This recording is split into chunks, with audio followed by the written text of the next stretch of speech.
Here's another installment in the portable ice cold shower machine. This one we're going to drill holes, and then we'll have a little appendix at the end just of the current install, show how it works. So the first thing is you don't want to hit these coils. The heat generated by the refrigerator is dissipated through some coils, and you can feel the top of the refrigerator. And this is what I did in 2020. I spread some alcohol on there and I mapped the coils out.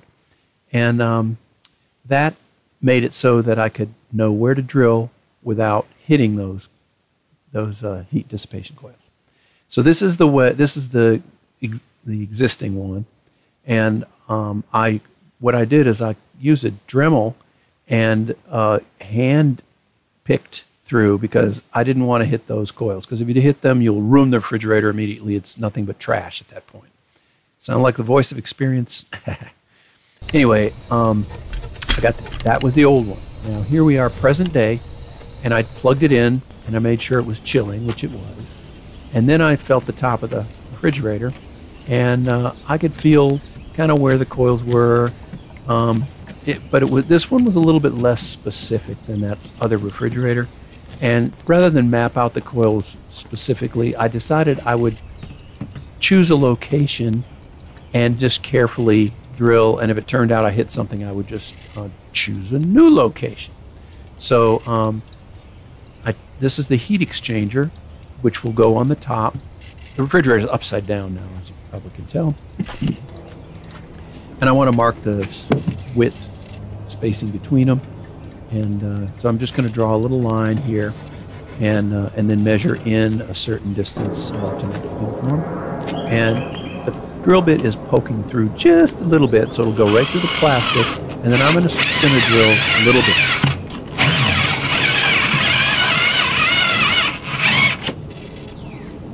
All right, so just through the plastic, and that's it.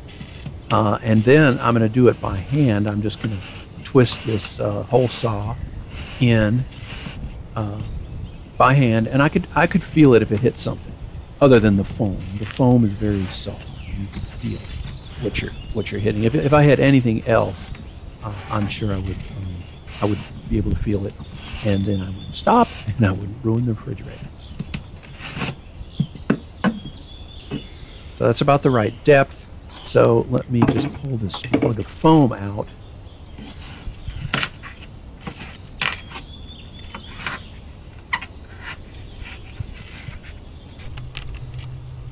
And then I didn't go all the way down to the top metal, but you can see when I poke at it with a screwdriver, it comes to the top.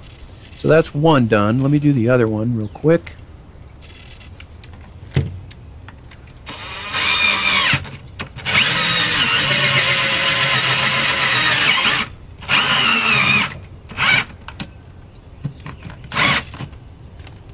And again, just through the plastic. That's all we need.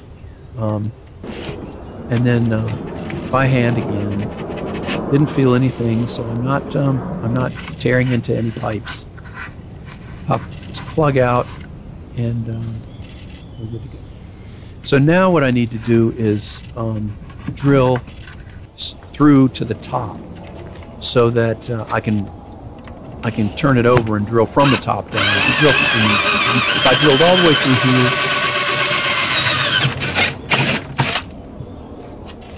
If I drilled all the way through here, then it would be a rough surface on the top, and I like smoother surface on the top. So I'm going to drill through so that just the center point of the drill bit goes through.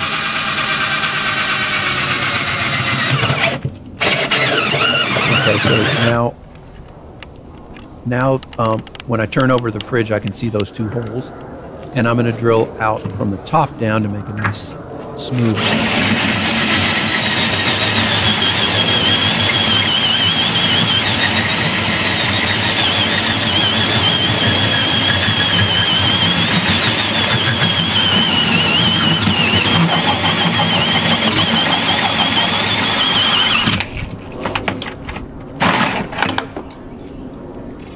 I left that whole thing in there to see about how long it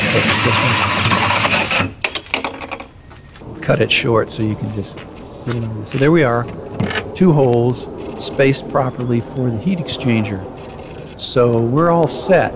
Now, let's delve into the current installation. Just look at what's going on with that. I built a frame and I set the refrigerator on it, and then I got this heat exchanger on the top, and I got the air switch there. That's a tube that goes into the shower, and you'll see how that operates in a minute. But it's not a wire, it's a tube. A little bit of condensation, but I got a drip pan. It's not leaking, it's just condensation. And here's the top of the pond liner, which is folded over. We saw that in part 1 video, how we folded that pond liner. And then I got the refrigerator set to minimum. You probably can't see that, but it's set to the minimum because I didn't want ice. And even when it's set to the minimum, the water temperature stays on the 41, 42 range. That's 4.6, 4.5 Celsius. And so here's inside in the shower, and my regular quote-unquote cold water, it's unconditioned water, is 18.5 Celsius. And when I press the air switch, that's the air switch. There's no wire connecting. It's just a pump, just a pneumatic. Then you can see that it takes a while because the water has to travel. And but when it starts dropping, it drops pretty fast. So there it starts to drop, and it'll get down to about 7 degrees C, which is plenty cold. So that's how it's operating now. And hope you enjoyed the part 2, and stay tuned for part 3. Oh yeah, and just to make sure you know, the pump is just recirculating. That dirty water in the crawl space is not being pumped out into the shower. It's city water there. So anyway, hope you enjoyed it. Stay tuned for the next episode.